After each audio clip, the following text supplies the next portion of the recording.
તો આ તરફ વલસાડ જિલ્લાના વારોલી ગામની એક સગીરા પર દુષ્કર્મ આચરાયાની ફરિયાદ ઉઠી છે। સગીરા ટ્યુશને જવા નીકળી હતી તે જ દરમિયાનમાં સુખલા ગામના એક યુવાને તેનું અપહરણ કર્યું અને તેની સાથે દુષ્કર્મ ગુજાર્યું।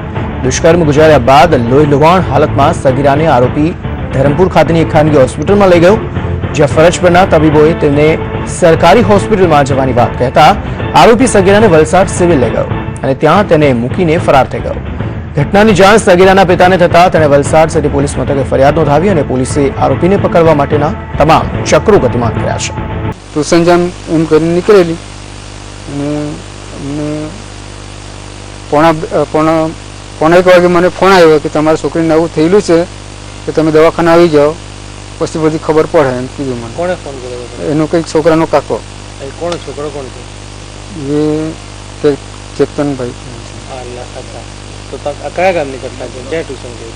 એ વારોલીથી નાના પોંડા। એ તો કેસ રેપો અહીંયા વલસાડ આવ્યા પછી અમે ગયા કે તમે પેલે છોકરીની ટ્રીટમેન્ટ કરો, પછી કાલે બી નોંધી શકશો એમ કે અમને। કોણે કીધું? આ પોલીસ સ્ટેશનમાં થાય। કયા પોલીસ સ્ટેશનમાં? નાના પોંડા। તો અત્યારે તમારી છોકરી ક્યાં છે? કેવી હાલતમાં છે? હવે તો હાઉસિંગ વેપાર જ છે।